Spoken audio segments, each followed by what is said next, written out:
again. It's great to see these days that reward-based training is becoming increasingly popular, using positive methods that don't involve force to encourage the dog to learn what it is you'd like them to do. Now, some people don't like this idea. They think that we're bribing the dog by giving them a treat. Well, there may be occasions where you need to do that to get yourself out of a tight situation, but ultimately the dog has a choice. They can do the action that you want and they can get the treat, or they can choose not to do that action and not get the treat. So they are still choosing to behave in that way in order to get the reward. And other people say, well, you're luring the dog. The dog's not doing it because it wants to, it's just doing it because it wants that treat. Now, we don't want to be luring the dog. We don't want to have a treat and be drawing the dog towards us using that treat. But sometimes that can be useful to get you out of a sticky situation. So if the dog was sitting on the sofa and you needed to get them off, and you hadn't actually trained the cue to get them off the sofa on command yet, then it might be more sensible to lure them off the sofa using a treat than it would be to reach in, grab the collar and pull, because that's not going to give the dog very positive associations with you reaching out your hand towards them in the future. And reward-based training is very much about getting the dog to associate having a positive response or happy feelings with doing the action that you're encouraging them to do. So having the food gives them something to look forwards to, and it doesn't have to be food. Some dogs would be happy to do this for a pat or a cuddle, or perhaps they have a favourite toy that they'd like you to give them in exchange for doing that action. So rewards are not always food. I do find with greyhounds it tends to be cuddles or food that is most popular. And there is evidence that dogs actually prefer to make an effort in order to get their food, to work for the food, than they do to get it for free. So we're building into this research if we use rewards when we're training the dog, whether that's training them specific commands or just helping them to be a well-behaved citizen in the house. Now, if we're going to use rewards, we need to use the right rewards for the purpose. If you offer me a rich tea biscuit in exchange for doing something, I might say yes, thank you, because I quite like rich tea biscuits. But if you offer me a pizza or a large piece of cream cake, I'm much more likely to be enthusiastic about doing it than I would be if the only reward on offer was the rich tea biscuit. So the choice of treats depends on the circumstances as well as your dog's preferences. You have to give me a big cream cake in order to get me to do something more challenging than the thing that I would do for the rich tea biscuit, and the same applies with dogs. So let's have a look at some different treats and see what might be useful in different situations.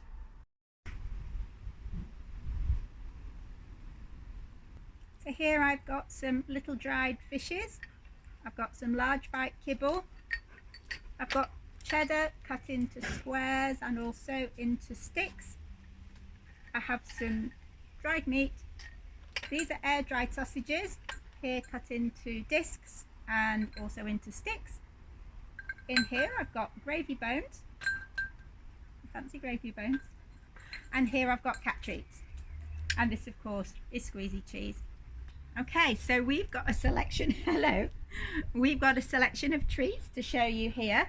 Much depends on the circumstances and how high a value a treat that you need in those circumstances, and also what your dog likes and anything they might be intolerant of. We don't want to give them treats that will upset their tummy.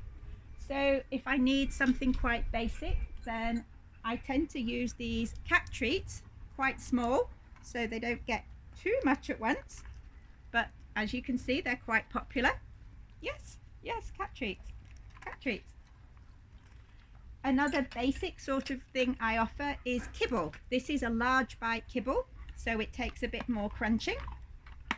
And if you buy a fairly high quality one rather than their usual one, it makes it more interesting. Also in the basic food category, we have gravy bones.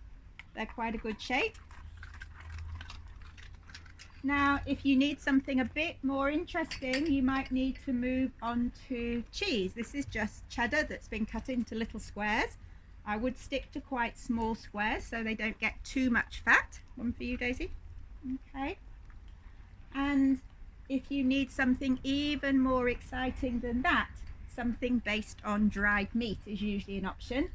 So another thing I might use would be chicken, but because that's not very highly scented, that's not always as popular as some of the dried things. This is a dried meat-based treat that goes down rather well. Got some different options of those.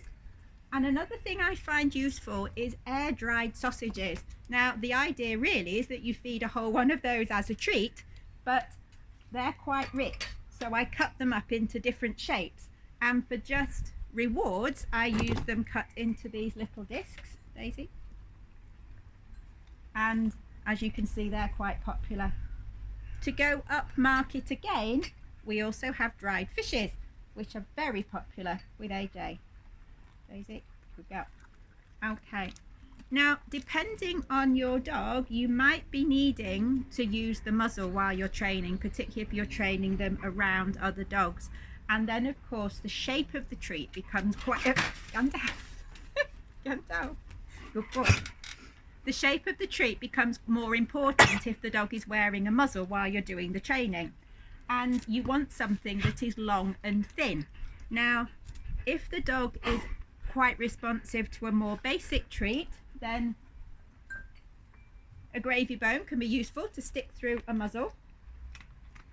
I try sausages cut into little sticks. So this is those same air-dried sausages, but cut into stick shapes, so you can poke it through the side of the muzzle.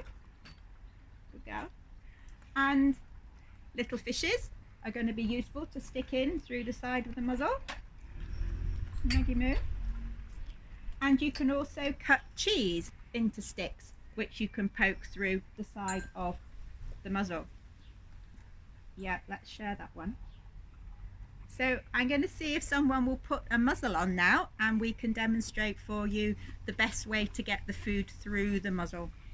So if we've got a dog that's wearing a muzzle, then getting the treats into that dog's mouth is going to be a little bit more awkward than it would be if they weren't wearing a muzzle. So it's best to stick them in through one of the holes at the side. So we could stick our piece of cheese through that hole at the side there. Good go. We could stick our little piece of sausage that we've cut into sticks in through that hole at the side. Good go. And we can also stick our little fishy in through that hole at the side. Good go. Okay. I find if you stick the thing through the hole at the front, they tend to be more awkward. You're more likely to stick it up their nose.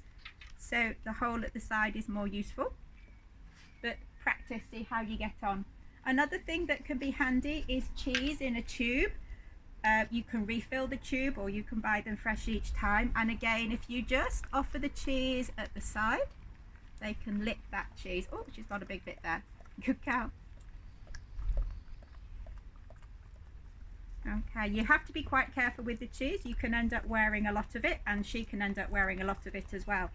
So practice at home first before you need to use it out. You're still licking that cheese off, Maggie. Good girl. Good girl. There. Okay. Well, there's a big bit. Yeah, you see, we potential for getting very messy here. So that's all for now. We'll be back again soon with some more tips for you. Bye for now.